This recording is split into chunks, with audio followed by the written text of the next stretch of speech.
तकनीकी शिक्षा की गुणवत्ता के मामले में गवर्नमेंट सेक्टर तो फिर भी अच्छे हैं, पर निजी संस्थाएं किसी काम की नहीं हैं।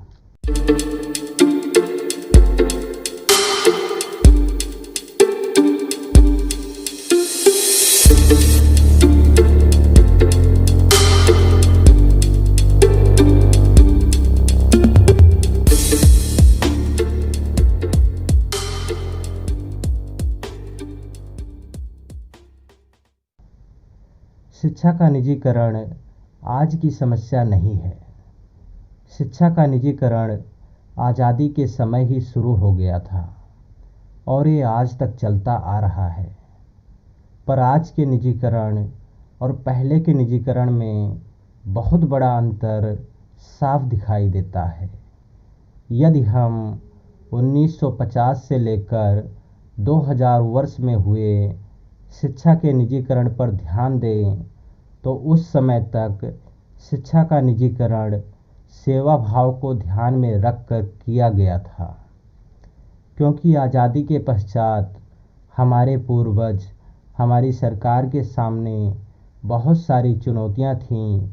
हमारे सरकार के पास भी इतने संसाधन नहीं थे कि वो अकेले दम पर शिक्षा तंत्र का सारा इंफ्रास्ट्रक्चर खड़ा कर सकें।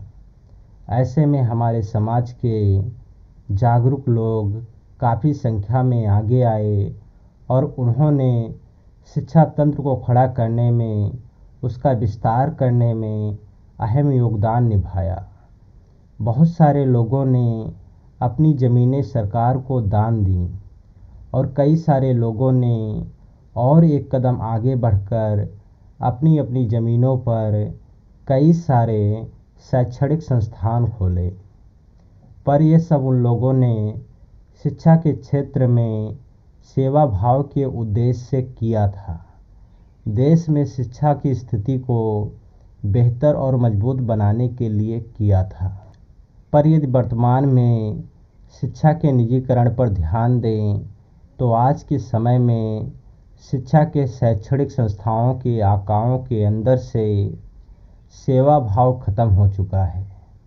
वर्तमान में शिक्षा का निजीकरण सिर्फ एक बिजनेस, एक व्यापार बनकर रह गया है, जिसका सिर्फ एक ही मात्र उद्देश्य get the profit and fuck the system, लाभ कमाना ही शेष बचा है। यदि हम निजी क्षेत्रों की उच्च शिक्षण संस्थाओं को देखें, खासकर BTech, MTech, B pharma, law और मेडिकल जैसे शिक्षा क्षेत्रों की स्थिति अत्यंत गंभीर नजर आती है। न ही इन शैक्षिक संस्थाओं के पास ढंग के प्रोफेसर हैं और न ही तकनीकी शिक्षा के लिए आवश्यक प्रैक्टिकल सुविधाएं।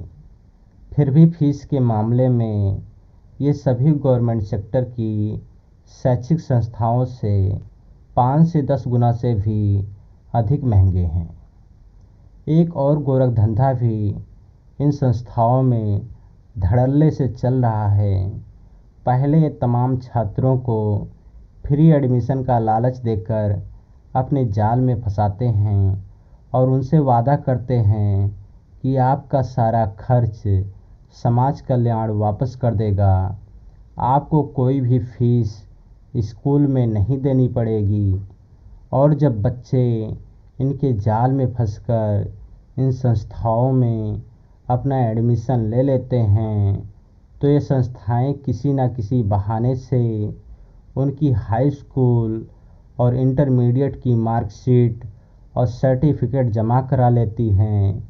यदि किसी कारणवश समाज कल्याण उन बच्चों की फीस को वापस नहीं कर पाता है तो ये निजी संस्थाएं उन बच्चों पर इतना अधिक मानसिक दबाव बनाती हैं कि या तो उसके माँ बाप को अपनी ज़मीनें बेचकर अपने बच्चे की स्कूल की फ़ीस भरनी पड़ती है या फिर उस बच्चे को हाई स्कूल और इंटरमीडिएट की मार्कशीट के साथ ही अपनी सारी संभावनाओं को छोड़कर घर वापस जाना पड़ जाता है।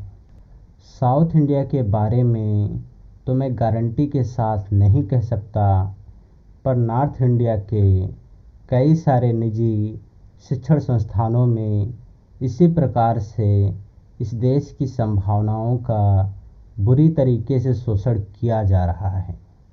वर्तमान में शिक्षा के निजीकरण ने इस देश की शिक्षा व्यवस्था को इतना महंगा कर दिया है कि लगभग सभी प्रकार की उच्च शिक्षाएं गरीब और निम्न वर्ग के लोगों की पहुंच से बाहर हो गई हैं।